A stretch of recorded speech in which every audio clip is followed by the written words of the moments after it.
America, and welcome to Invent America, because America invents. This episode of Invent America TV is brought to you by America's Inventor Lady and Home Talk USA. Home Talk is a proud member of the King's Broadcasting Network and has been bringing to you the best of America's home-based product innovation since 1998.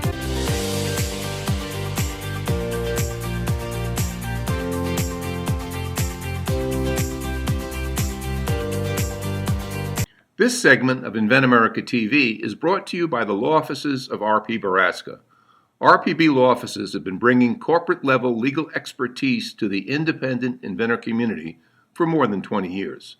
For all your inventing legal needs, trust rpblawoffices.com. Hello, everyone, and thank you so much for being with us for this episode of Invent America, because America invents. This segment is brought to you by TrueView. It is the only accurate 3D real-time image blind spot mirror. And, you know, if you think about those semis coming up next to you on the driver's side and all of a sudden it's there, the TrueView will make it easier to sense and see. Cargocatch.com is where you go and buy your TrueView life-saving mirror. So my guest right now is Duane Genzlinger, and I have known Duane for a long time. Today we're talking about kind of second generation products. And I know that, you guys did with the Snapper, you had a version of it, you went to the show, and now you've got another version. So tell our listeners, Duane, what is Snapper? It's not something that you catch on a fishing line. Well, it's a chalk line that one person can operate without getting somebody else to come over and help you snap the line. So our new version is, some people were having problems using it. So we changed the mechanism. So you push down instead of pull. There's a lot of people who didn't have that hand maneuver. We made it easier. Yeah, well, I think, there may be some folks out there that, a chalk line in construction is giving you a straight line that is longer than your traditional ruler or, yardstick or tape measure. So it can tell you exactly where to, lay your hardwood floor, to lay the carpet. There's a lot of reasons you need a chalk line to do something, right? Correct. And, this is, so one person can do this. It's got a snap device right on the chalk line itself, which will pick the line up and snap it for you. And not everybody's got a second person available to hold it, but the original version of it, you had to have two people, right? Yeah, exactly. I'm an old carpenter, and I've picked up a lot of tricks. You use your feet and rocks and everything else, but this is just, you can hold it within arm's reach, and then just with your thumb, you can snap it. It's just got a little lever, and it makes your line.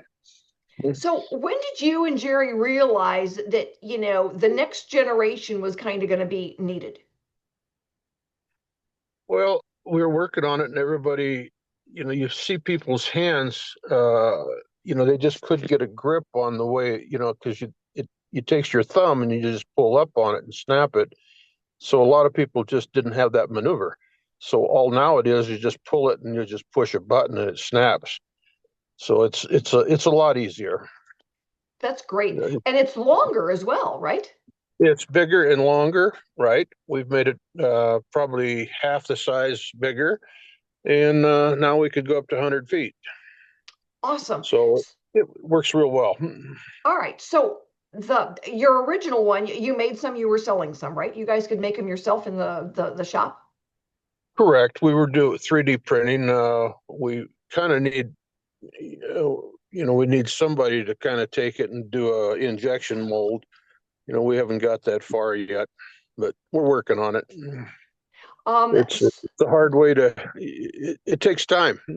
It does. And, it's always about who you meet and who you greet. So what's next for you guys?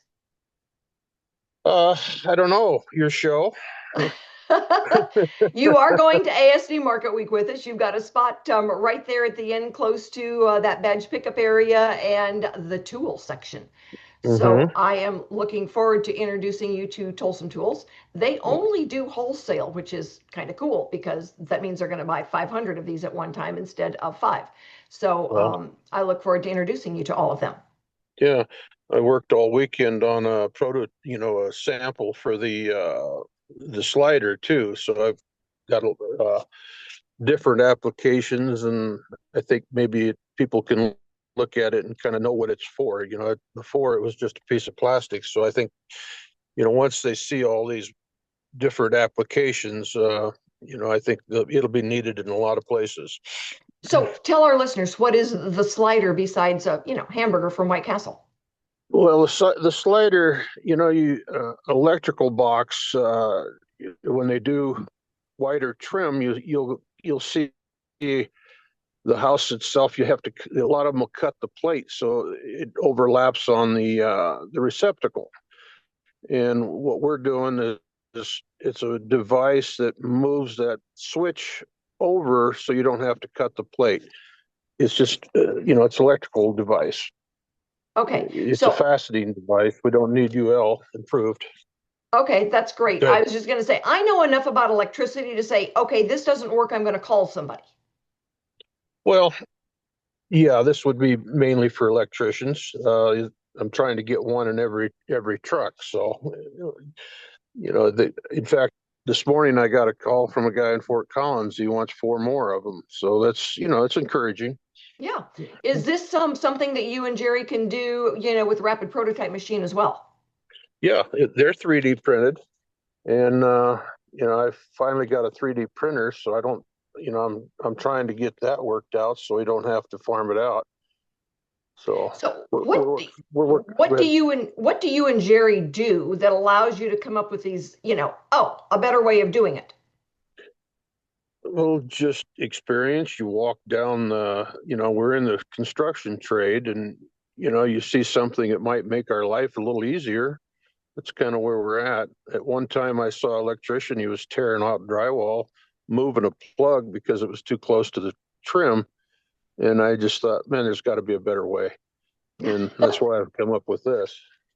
And And isn't that how most inventions are, developed? Is like there has got to be a better hot dog.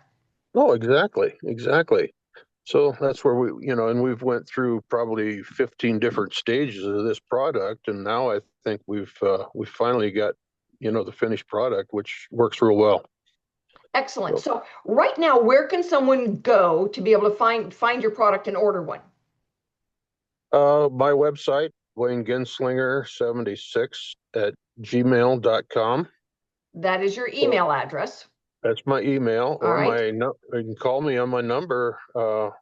Give my phone number, Go ahead. 970-402-5088. Excellent. Excellent. And And likewise, if anybody wants to be able to find the snapper or the Duane, number 2, snapper, number 2, snapper or slider. the slider. The, Okay, the everybody, box slider. you can shoot me an email as well, and I'm happy to put you in touch with Duane and Hammerskill Homes. So stick with us, everybody. We will be right back with our next guest. This segment of Invent America TV is brought to you by SearchQuest Patent Search. SearchQuest provides for a comprehensive patent search that searches the entire world and not just the U.S. Patent Office. Make sure that before you spend those big bucks having a patent written, you've done your due diligence by getting a comprehensive patent search. Use SearchQuestPatents.com for all your patent search needs. They scour the world for you. Everyone, and thanks so much for being with us for this episode of Invent America, because as you know, America invents. So we've got a really cool product that we want to bring to you and talk about. But first, I want to let you know that this segment is brought to you by Wooden Wood and WeNeedGutters.com. Man, if you've got gutters that are dropping that rain over where it shouldn't go, WeNeedGutters.com is where you need to go and take a look at the cool new products. And my guest right now is Eric Barnhart. And Eric has got a very cool new gadget that we are looking forward to getting out there and into your hands. Eric, tell everybody about what the Bumpin Belt is. Yeah, hey, thank you, Rita, for having me on. Bumpin Belt is world's first Bluetooth belt buckle speaker, and I came up with the idea. I love to play golf, and we listen to music out on the golf course, typically in our golf cart, but really wanted to have my own walk-up music to the tee box and be able to share, have music in my personal space. It's not a product that's been designed to blast music out onto the golf course to take away from anyone else's experience, but really for just for your personal space and your group of friends. But really, it's just a hands-free Bluetooth belt buckle speaker that is magnetic, so it magnets onto our design belt and can magnet onto anything metal. And when you're not wearing the speaker, it has a faceplate, so it's a fashionable belt that you can wear anywhere that you'd like. And so just really wanted to create something unique and interesting that, allowed folks to go out and experience life and have some music, but still be aware of their surroundings. And we found a lot of folks that are use this on the golf course, also hiking, biking, going for a walk, gardening around the house, doing chores, anywhere where, those, once you put those headphones in, you can kind of are shut off to the world a little bit. So where you want to have aware of your surroundings, but also be hands free and have some music with you. That's where the Bumpin Belt, I think, is a great product. Well, I think there's an easy ability to see the difference because you put a headset on or you put in earbuds that are playing the music or whatever, and then something happens behind you or on the side of you, and you have no idea until it's right on top of you. Yeah, And absolutely. or somebody's trying to yell at you and whatever, makes a big difference. But why is it better and different than just turning up the volume on your phone? So it's louder than your phone, as well as it has controls on the top of the speaker as well. So you don't have to pull your phone out of your pocket or wherever you're keeping it. So let's say it's in a backpack as you're going for a hike. You can go to the next song, volume up, volume down, pause the music. So it has all of those controls right there at where your belt buckle is, and you can control that without having to get the phone out from wherever you're storing it. Well, you've gone through, changes. At least I know one generation that, from your original order that you had to making it better. What was that like? Yeah, so I mean, obviously, if you, as a first-time inventor, if you're the closest to your product and to the thing that you're trying to make, and you want to, you're taking in all sorts of inputs from what's already currently out in the market today, what your vision for this product is, and you really, there's so many different things you can try to control and design and change and make sure that it's absolutely perfect before you go to market.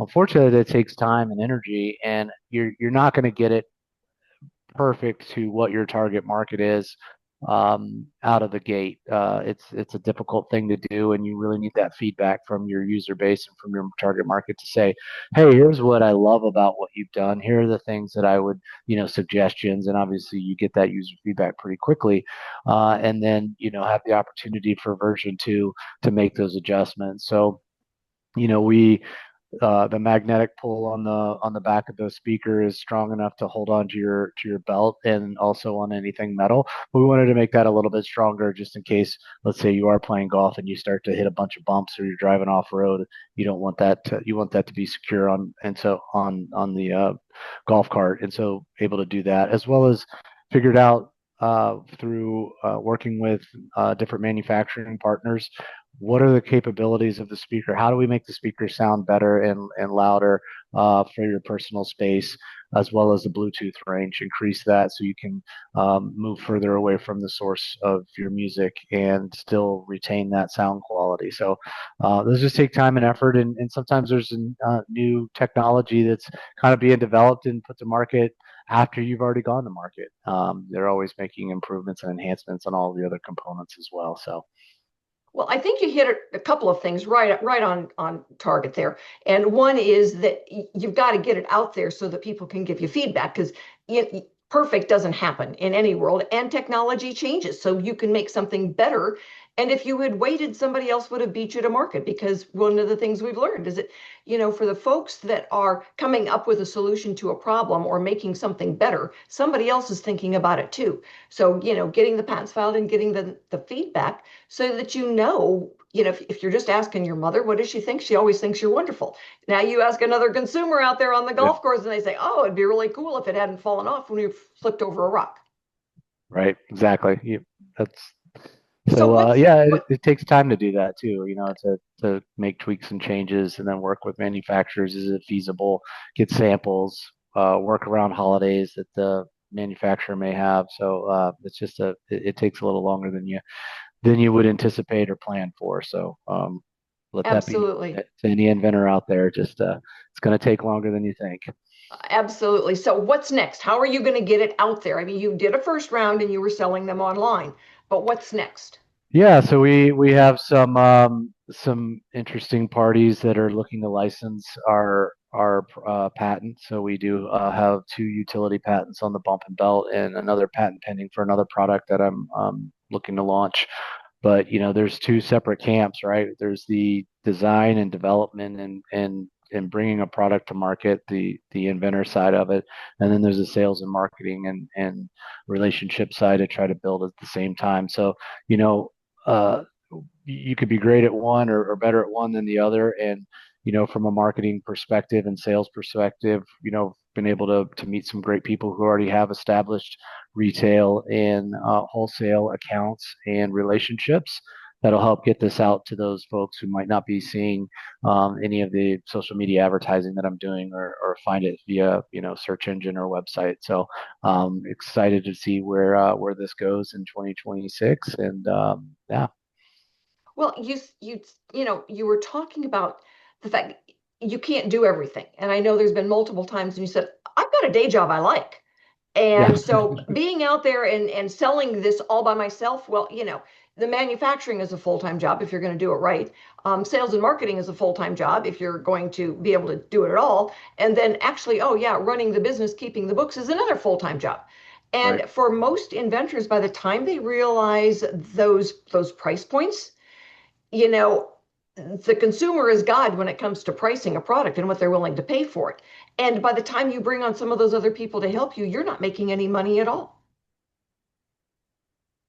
It's really amazing how those numbers are just, you clunk down on them. And so for you, you keep your day job, you do what, you do what you're good at, and then you let somebody else, run it to market and do what they're good at. Absolutely. So it's been interesting. How long have you been working on this? I always find it fascinating how long an inventor, is working on something before we finally get it to a point of being ready to go out there in the grown-up world. Yeah, it's been a little over 4 years. So there was you know a good 7, 8 months to prototype design feasibility, getting it can those components that I'm trying to include in the speaker be shrunk down into the form factor to accomplish what my goals are. And so yeah, it's definitely taken it takes longer to bring a product to market than folks realize, depending on the complexity of it, obviously, of course. So uh, Absolutely. so yeah, it's been about 4 years, and learned a ton along the way. Still learning every day. There you go. That means you are 6 feet up instead of 6 feet under.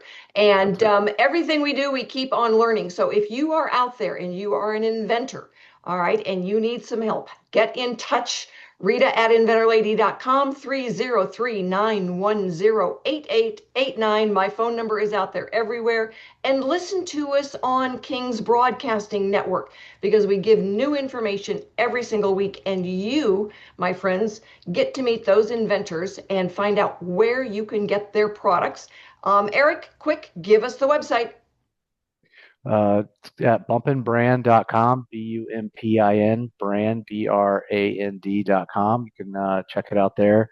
And we are yeah, hopefully we'll have some exciting news here in the near future. Excellent. So stick with us, everybody. We will be right back with our industry expert, Noah McNeely, and Product Quick Start.